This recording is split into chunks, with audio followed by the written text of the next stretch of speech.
Il existe une voiture Citroën si rare que la plupart des passionnés français n'en ont jamais vu une seule de leur vie. Une Citroën que les Anglais ont regardé droit dans les phares avant de lui tourner le dos avec un mépris poli, presque cruel.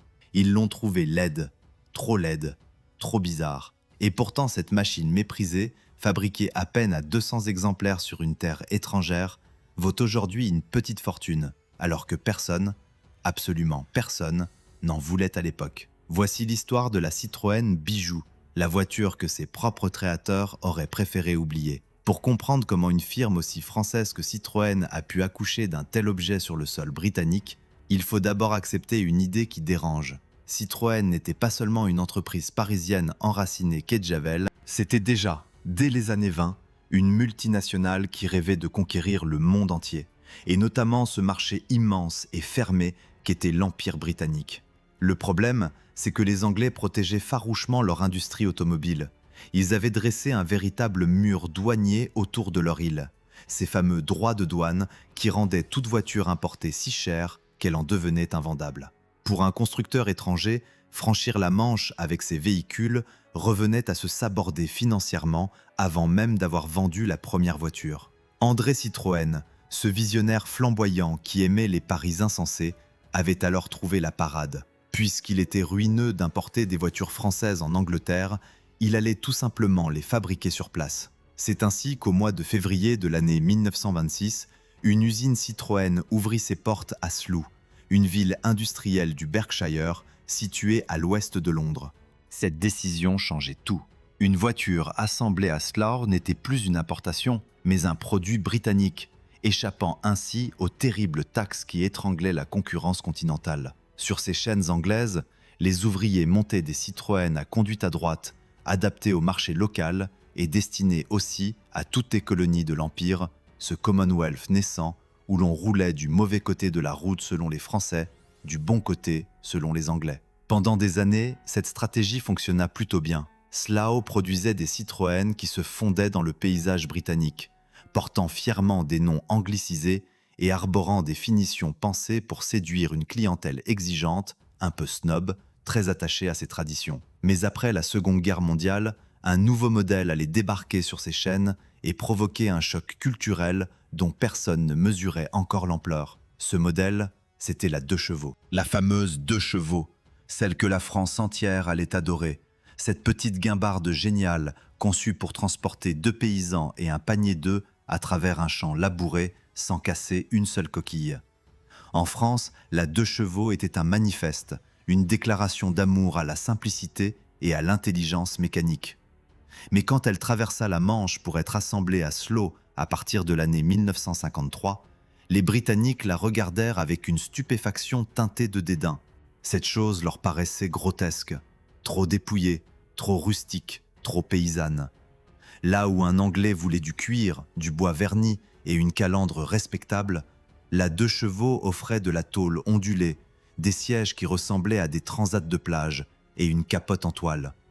Pour le gentleman de l'époque, rouler dans une pareille voiture équivalait à un aveu de pauvreté, presque une humiliation sociale. Les chiffres de vente furent une catastrophe silencieuse, un désastre commercial qu'on préférait ne pas ébruiter dans les bureaux de la direction. Entre l'année 1953 et l'année 1959, l'usine de Slough ne parvint à écouler qu'environ 673 2 chevaux au total. Et encore, ce chiffre déjà minuscule cache une vérité plus cruelle encore. Sur ces 673 exemplaires, à peu près 340 partirent à l'exportation vers d'autres pays. Ce qui signifie que sur le sol britannique lui-même, la 2 chevaux ne trouva qu'à peine 333 acheteurs en 6 longues années. 333 personnes dans tout le royaume prêtes à assumer cette petite française à l'allure de tôle froissée. Un fiasco absolu. Voilà donc la situation dans laquelle se trouvaient les dirigeants de Citroën en Angleterre à la fin des années 50. Ils avaient investi, produit, espéré et récolté une gêne mêlée d'amertume. Mais le pire n'était pas seulement dans les chiffres de vente. Le pire, c'était ce qui dormait dans les entrepôts de Slough. Car quand on lance la production d'une voiture, on commande à l'avance les pièces mécaniques par lot entier, en pariant sur des ventes qui ne viendront jamais. Et lorsque les ventes s'effondrent, il reste des montagnes de composants inutiles, un capital immobilisé qui pèse comme une pierre au fond des livres de compte. À Slough, Ce fardeau prenait la forme d'environ 350 blocs moteurs flambant neufs. Ces petits bicylindres de 425 cm3 destinés à des 2 chevaux que personne ne voulait acheter. 350 cœurs mécaniques attendant en silence, alignés dans la poussière, condamnés à ne jamais faire tourner la moindre roue. Pour un comptable, c'était une hérésie. Pour un ingénieur, un gâchis insupportable. Il fallait faire quelque chose de ces moteurs orphelins. Trouver une carrosserie qui saurait enfin les rendre désirables aux yeux de ces Anglais si difficiles à convaincre. Et c'est précisément là, dans ce mélange d'orgueil blessé et de pragmatisme désespéré, que germa l'une des idées les plus étranges et les plus attachantes de toute l'histoire de l'automobile française. 2 hommes de la direction britannique de Citroën, un certain Louis Garbe et un dénommé Nigel Somerset Lee, se mirent en tête une chose folle. Si les Anglais trouvaient la 2 chevaux trop laide pour la mériter, alors il suffisait de lui offrir une nouvelle robe. Habiller cette mécanique méprisée d'une carrosserie élégante, séduisante, digne d'un salon londonien. Prendre ce châssis de paysanne et en faire une princesse. C'était audacieux, c'était risqué. Et Paris n'en fut informé que du bout des lèvres, sans enthousiasme, mais sans interdiction non plus. Le rêve d'une Citroën anglaise ravissante venait de naître. Restait à trouver l'homme capable de dessiner ce miracle et à donner un nom à cette créature encore imaginaire. Ce nom, ce serait Bijou. Et l'homme, vous n'allez pas le croire, était celui-là même qui avait signé les courbes d'une des voitures de sport les plus admirées de toute l'Angleterre. Comment un homme qui avait dessiné l'une des plus belles voitures de sport britanniques a-t-il pu accepter de se pencher sur une humble mécanique de paysanne française? La question mérite d'être posée, car le nom de Peter Kirwan Taylor résonnait dans les cercles automobiles anglais avec un prestige que rien ne semblait destiné à croiser la route d'une 2 chevaux recyclée. Cet homme n'était pas un dessinateur ordinaire, encore moins un tâcheron cherchant un contrat alimentaire. Peter Kirwan Taylor était celui qui avait tracé les lignes fluides et sensuelles de la toute première Lotus Elite de route, cette petite bombe de sport aux courbes si pures qu'elle passe encore aujourd'hui pour l'une des plus gracieuses créations de l'automobile anglaise. Un artiste de la carrosserie, un poète de l'aérodynamique, capable de sculpter le vent. Et voilà que la direction britannique de Citroën lui confiait une mission qui tenait presque de la provocation. Transformer une mécanique conçue pour traverser des champs de betteraves en un coupé chic destiné à séduire la bourgeoisie londonienne. Le défi était vertigineux, presque absurde, mais reconnaissons-lui un certain panache. Kirwan Taylor accepta de relever le gant, et il apporta avec lui une solution technique qui allait devenir la signature même de cette voiture improbable. Plutôt que de marteler de la tôle d'acier, coûteuse à outiller et lourde à produire en petite série, il choisit un matériau que les Anglais commençaient tout juste à maîtriser dans le domaine automobile, cette fameuse résine de polyester renforcée de fibres de verre, le plastique armé, léger, moulable à volonté et surtout parfaitement insensible à la rouille. Ce choix n'avait rien d'anodin, et vous allez comprendre pourquoi il prendra plus tard une saveur ironique délicieuse. Pour l'heure, il permettait à Kirwan Taylor de laisser libre cours à son imagination, sans les contraintes brutales de l'emboutissage industriel. Il dessina donc un coupé fermé à 2 places, une petite silhouette compacte qui n'avait plus grand-chose à voir avec la capote de toile et les ailes ondulées de sa cousine paysanne. Les lignes se voulaient nobles, presque flatteuses, et surtout elles empruntaient délibérément à la grande sœur, la reine du catalogue Citroën, cette déesse qui venait de faire sensation dans le monde entier. Oui, la déesse, la voiture qui semblait venue du futur, celle dont André Lefebvre et Flaminio Bertoni avaient fait une sculpture roulante. La petite Bijou lorgnait donc vers sa prestigieuse aînée avec une ambition touchante. Elle en reprenait certains codes esthétiques, ses surfaces tendues et cette impression de modernité aérodynamique qui faisait tout le charme de la grande berline. Mais Kirwan Taylor et les ingénieurs de Slow ne s'arrêtèrent pas au simple clin d'œil stylistique. Ils allèrent piocher directement dans la déesse des éléments concrets, palpables, pour habiller l'habitacle de leur créature. Le volant, notamment, fut emprunté à la déesse, ce célèbre volant à une seule branche qui donnait au conducteur l'impression de tenir entre ses mains un morceau d'avant-garde. Les poignées de porte, elles aussi, vinrent tout droit du catalogue de la grande Citroën. C'était une manière habile de donner à cette petite voiture un supplément d'âme, un parfum de luxe emprunté qui devait faire oublier ses origines modestes. Car sous cette robe flatteuse et ses attributs distingués, que trouvait-on réellement? Exactement ce que l'on cherchait à dissimuler. La plateforme de la 2 chevaux, sa mécanique tout entière, ce brave petit bicylindre de 425 cm3 développant à peine 12 chevaux. 12 chevaux pour mouvoir une voiture qui se voulait élégante et désirable. Le contraste était saisissant, presque comique. On avait pris le cœur d'une machine à traire modernisée et on l'avait glissé sous la carrosserie d'un coupé aux prétentions mondaines. Le résultat portait en lui, dès la conception, la contradiction fondamentale qui allait sceller son destin. Une apparence qui promettait beaucoup, un moteur qui ne pouvait tenir presque aucune de ses promesses. Le nom choisi pour cette création disait tout de l'ambition de ses géniteurs. Bijou, un mot français, choisi précisément parce qu'il sonnait raffiné, précieux, chargé de cette élégance parisienne dont les Anglais raffolaient tout en feignant de la mépriser. Appeler cette voiture un bijou, c'était afficher une prétention presque insolente, une invitation à voir en elle un objet de désir, un petit trésor à s'offrir. Il fallait un certain culot pour baptiser ainsi une machine née des invendus et des restes d'un fiasco commercial. Mais après tout, n'est-ce pas dans l'audace des noms que se cachent parfois les plus beaux rêves des industriels désespérés? Le moment de vérité approchait, et il fut soigneusement choisi pour frapper les esprits.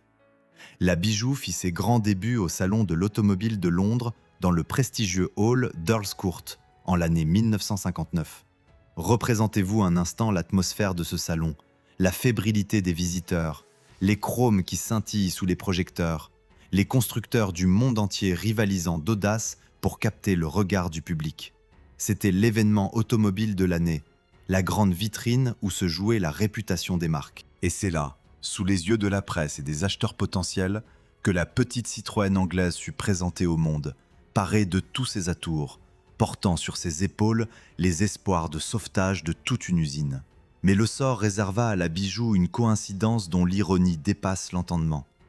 Car cette même année, dans ce même pays, sur ces mêmes salons, une autre petite voiture venait de faire son apparition.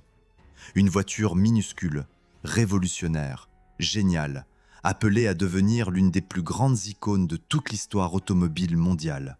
Vous l'avez deviné, il s'agissait de la Mini, cette création de génie signée Alec Issigonis qui allait redéfinir à jamais ce qu'une petite voiture pouvait être. Quel destin cruel, quel télescopage vertigineux du sort. Au moment précis où Citroën présentait timidement sa modeste princesse de fibre de verre, la Grande-Bretagne mettait au monde le monstre sacré qui écraserait tout sur son passage. Comment rivaliser dans un pareil contexte? Comment la petite Bijou, avec ses 12 chevaux poussifs et son prix élevé, pouvait-elle espérer exister face à cet ouragan de modernité populaire qui déferlait sur le marché? La partie semblait perdue d'avance, et pourtant, les hommes de Slough y croyaient encore. Ils avaient leurs bijoux, leurs paris fous, leur revanche esthétique sur le mépris britannique. Restait à savoir si le public suivrait, ou si cette élégante créature n'était qu'un mirage condamné à se fracasser contre la réalité impitoyable des ventes et de la mécanique. La cruelle vérité, c'est qu'un beau vêtement ne suffit jamais à faire un bon coureur. Et la Bijou, malgré sa carrosserie séduisante et ses emprunts aristocratiques à la déesse, allait bientôt trébucher sur les lois implacables de la physique et de la comptabilité. Car derrière l'élégance des formes se cachait un problème que personne à Slough n'avait su anticiper. Un paradoxe technique aussi savoureux qu'accablant. Ce plastique armé, choisi précisément parce qu'il était censé alléger la voiture et la rendre plus vive, produisit exactement l'effet inverse. La petite coupée anglaise, loin de gagner en légèreté, se retrouva plus lourde que la paysanne dont elle descendait. Comment un tel retournement fut-il possible? La réponse tient à la manière dont furent moulés ces panneaux de fibre de verre. Pour obtenir la rigidité nécessaire, pour que la carrosserie ne se torde pas comme une vulgaire barquette et tienne la route face au chaos, il fallut épaissir la matière, la renforcer, l'armer généreusement. Et voilà comment le remède devint le poison. Au bout du compte, la Bijou pesait environ 70 kg de plus que la 2 chevaux d'origine. 70 kg supplémentaires posés sur les frêles épaules d'un moteur qui n'en pouvait déjà plus. Ce vaillant bicylindre qui peinait à mouvoir une simple guimbarde de campagne. Autant demander à un âne de gagner le Grand Prix. Le résultat sur la route relevait presque du supplice. La vitesse de pointe de cette prétendue merveille plafonnait aux alentours de 72 km à l'heure.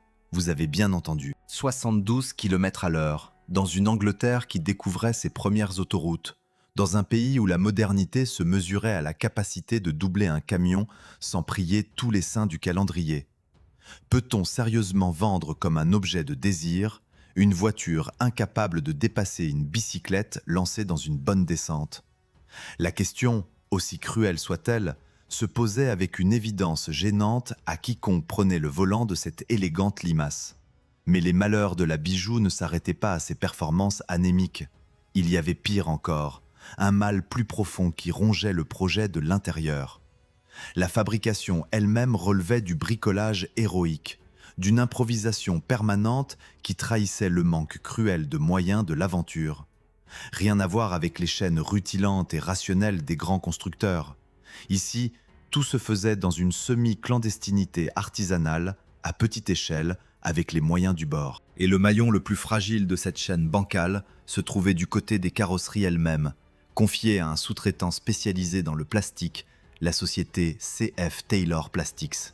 Or, ce sous-traitant, aussi compétent fut-il dans son domaine, se révéla tout bonnement incapable de suivre le rythme.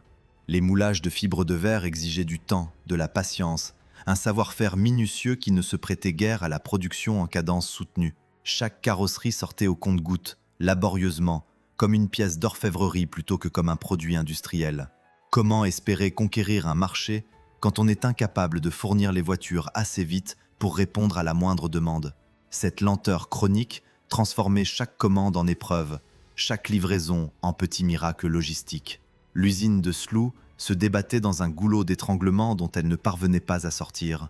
Et comme si la lourdeur, la lenteur et la production poussive ne suffisaient pas à condamner cette pauvre créature, il restait le coup de grâce, l'argument qui achevait de la rendre invendable, le prix. Car toute cette main-d'œuvre artisanale, ces moulages laborieux, ces éléments de finition empruntés au haut de gamme, tout cela coûtait cher, terriblement cher à produire. Et il fallait bien répercuter ces coûts sur l'acheteur final. En l'année 1961, la bijou s'affichait aux alentours de 674 à 695 livres sterling. Une somme considérable pour une si petite voiture. Une addition qui donnait le vertige au regard de ce qu'on obtenait en échange. Pour bien mesurer l'absurdité de la situation, il suffit de regarder ce que le même argent permettait d'acheter ailleurs sur le marché britannique. Les rivales locales, ces bonnes vieilles anglaises, robustes et éprouvées, étaient à la fois moins chères et infiniment plus rapides. Prenez l'Austin A30, prenez la Morris Minor, ces petites berlines populaires qui peuplaient déjà les routes du royaume par milliers. Elles offraient davantage d'espace, davantage de puissance, davantage de fiabilité, et tout cela pour un tarif inférieur. Face à une telle concurrence, quel acheteur sensé aurait choisi de payer plus cher pour rouler moins vite dans une curiosité française fabriquée à la main? La réponse était douloureusement simple, presque personne. La bijou se retrouvait ainsi prise dans un étau mortel, coincée entre son ambition et sa réalité. Trop chère pour son rang, trop lente pour son époque, trop lente à produire pour son marché. Chacun de ces défauts aurait pu être pardonné isolément, mais leur accumulation formait un cocktail fatal auquel aucune voiture n'aurait pu survivre. Et pourtant, au milieu de ce naufrage annoncé, il manquait encore un acteur, ou plutôt son absence remarquable. Car dans toute cette histoire, où était donc la maison mère? Où était Paris? Où était le quai de Javel? Où était la puissante direction française censée épauler sa filiale britannique dans l'épreuve? C'est peut-être là que réside la blessure la plus profonde de cette aventure. Paris regardait ailleurs. La direction parisienne n'avait jamais vraiment cru à ce projet anglais, cette lubie née loin de ses bureaux, dans une usine qu'elle considérait avec une bienveillance distante, teintée d'indifférence. Aucun grand plan marketing, aucune campagne d'envergure, aucun soutien massif ne vint jamais donner à la bijou la chance qu'elle aurait méritée. Elle était l'enfant mal aimé, celui qu'on tolère sans l'aimer vraiment, celui qu'on laisse se débrouiller seul face à l'adversité. Et un enfant abandonné par les siens, livré sans armes à un marché hostile, quelle chance a-t-il vraiment de survivre au grand jeu impitoyable de l'industrie automobile? La messe semblait dite, le verdict presque scellé. Une voiture méprisée, trop lente, trop chère, mal fabriquée et reniée par sa propre famille.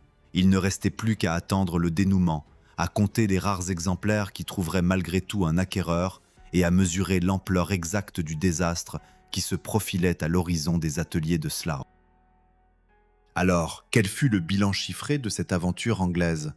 Combien de ces petites princesses de fibre de verre parvinrent réellement à quitter les ateliers pour rejoindre les routes du royaume? Accrochez-vous, car le résultat dépasse en désolation tout ce que l'on pouvait redouter.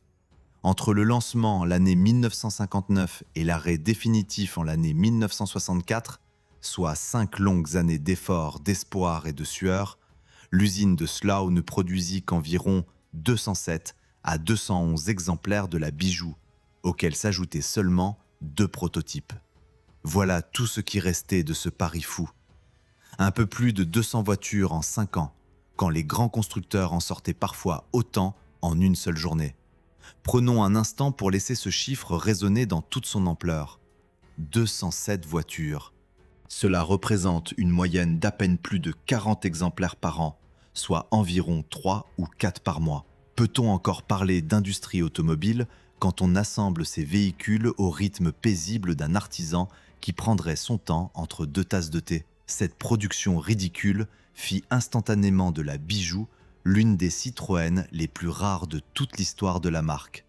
Une rareté née non pas d'un choix délibéré d'exclusivité, mais du plus cinglant des échecs commerciaux. Et pour couronner le tout, absolument toutes ces voitures furent construites avec la conduite à droite, exclusivement, sans la moindre version pour le continent, scellant ainsi son statut de curiosité purement britannique. Il faut bien comprendre ce que signifiait un tel désastre pour ceux qui avaient porté ce projet à bout de bras. Louis Garbe et Nigel Somerset-Ley, ces 2 hommes qui avaient rêvé de transformer les invendus en trésors, virent leur belle idée sombrer lentement sous leurs yeux. Chaque mois qui passait apportait son lot de mauvaises nouvelles, de commandes qui ne venaient pas, de voitures qui s'entassaient faute d'acheteurs. Le rêve de la revanche esthétique, cette idée si séduisante sur le papier de rhabiller la mécanique méprisée en objet de désir, se fracassait mois après mois contre l'indifférence glaciale du public. Comment ne pas éprouver une pointe de compassion pour ces hommes qui avaient cru, sincèrement,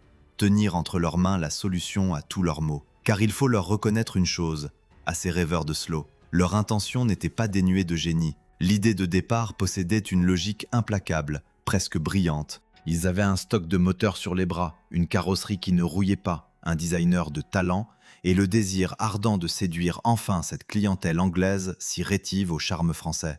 Sur le papier, tous les ingrédients d'un succès semblaient réunis. Mais l'automobile est un art cruel, où les bonnes idées ne suffisent jamais, où 1000 détails d'exécution peuvent transformer le plus beau des projets en cauchemar industriel. Et la bijou accumula précisément tous ces détails fatals, comme si le destin s'était acharné à faire échouer ce qui aurait pu, dans un monde plus clément, connaître une toute autre trajectoire. L'arrêt de la production en l'année 1964 ne fut pas un coup de tonnerre, mais plutôt l'extinction lente et prévisible d'une flamme qui n'avait jamais vraiment pris. On ne ferme pas en grande pompe une chaîne qui produit 3 voitures par mois. On la laisse simplement s'éteindre, discrètement, presque honteusement, comme on referme la porte sur un chapitre qu'on préférerait oublier. Et avec la fin de la bijou, se profilait aussi la fin d'une époque bien plus vaste pour Citroën en Grande-Bretagne. Car cette petite voiture ratée fut, d'une certaine manière, le dernier soubresaut d'une ambition industrielle qui remontait aux années 20, ce rêve fou de fabriquer des Citroën sur le sol anglais pour conquérir l'Empire. L'usine de Slough, qui avait vu défiler tant de modèles au fil des décennies, qui avait incarné l'audace visionnaire des origines, arrivait au bout de son histoire d'assemblage automobile. Le monde changeait, les règles du commerce international évoluaient, et la vieille stratégie consistant à produire localement pour contourner les barrières douanières perdait peu à peu de sa pertinence. La bijou fut ainsi, bien malgré elle, le témoin et le symbole de la fin d'un rêve, la dernière page d'une belle aventure entamée près de 40 ans plus tôt dans l'enthousiasme des pionniers. N'y a-t-il pas quelque chose de poignant dans ce destin, celui d'une petite voiture chargée sans le savoir de refermer le livre de toute une épopée? Pourtant, ne nous y trompons pas, l'histoire ne s'arrête pas sur cette note funèbre. Ce serait mal connaître les caprices du sort et l'ironie mordante dont il est parfois capable. Car voyez-vous, tout ce que nous venons de décrire, ce fiasco retentissant, cette rareté née de l'échec, ces 207 exemplaires péniblement assemblés, tout cela allait connaître un renversement spectaculaire dont personne, absolument personne à l'époque, n'aurait pu soupçonner l'existence. Ce qui faisait la honte de la Bijou en 1964 allait devenir, des décennies plus tard, la source même de sa gloire tardive. Souvenez-vous de ce détail technique que j'avais évoqué plus tôt. Ce choix de la fibre de verre qui avait tant alourdi la voiture et contribué à sa perte. Ce matériau maudit, responsable de sa lenteur et de son embonpoint, cachait en réalité une vertu extraordinaire que le temps allait révéler avec une malice délicieuse. Mais n'anticipons pas trop vite, car ce retournement mérite qu'on lui consacre toute l'attention qu'il réclame. Pour l'heure, contentons-nous de mesurer le paradoxe qui se dessine. Une voiture conçue pour sauver une usine et qui participa à sa fermeture. Une voiture méprisée à sa naissance et bâtie sur des restes. Comment un tel objet, symbole d'un échec cuisant, pourrait-il un jour susciter la convoitise et l'admiration? Voilà toute la magie de cette histoire, tout ce qui la rend si savoureuse et si différente des récits ordinaires de succès industriel. La Bijou n'a pas triomphé de son vivant, si l'on peut dire. Elle n'a pas écrasé ses rivales, n'a pas rempli des caisses de Citroën, n'a pas marqué son époque par des ventes triomphales. Elle a échoué, franchement, complètement, sans appel. Et c'est précisément dans cet échec total que se cache la graine d'un destin posthume aussi inattendu qu'improbable. Un destin que je vais enfin vous dévoiler et qui donnera à toute cette aventure son sens le plus profond et le plus émouvant. Le voici enfin, ce retournement dont je vous parle depuis un moment, ce coup de théâtre qui transforme toute la morale de cette histoire. Rappelez-vous le matériau qui avait alourdi la voiture et scellé une partie de son malheur, cette résine de polyester renforcée qui exigeait tant d'épaisseur pour tenir sa forme. Ce même matériau possédait une qualité que le temps allait révéler comme un trésor caché, une vertu que ni les acheteurs de l'époque, ni les comptables désespérés de Slow n'avaient su apprécier à sa juste valeur. Le plastique armé, voyez-vous, ne rouille jamais. Jamais. Là où l'acier des voitures ordinaires se transforme peu à peu en dentelle de corrosion, où les carrosseries traditionnelles pourrissent silencieusement sous l'assaut de l'humidité anglaise et du sel des routes hivernales, la carrosserie de la Bijou traversait les décennies sans une ride, sans une cloque, sans une trace de cette lèpre brune qui dévore le métal. Mesurez-vous l'ironie savoureuse de la situation?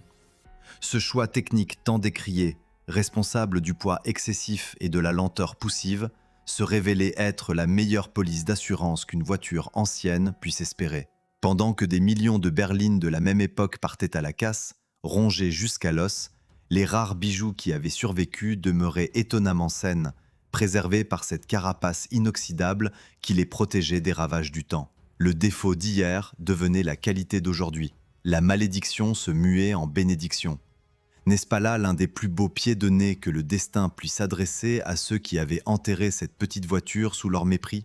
Ajoutez à cette longévité naturelle la rareté extrême dont nous avons parlé, ces 200 et quelques exemplaires seulement produits, et vous obtenez la recette parfaite d'un objet de collection convoité. Car dans le monde des passionnés d'automobiles anciennes, 2 ingrédients font toute la valeur d'une voiture: la rareté et la capacité à survivre.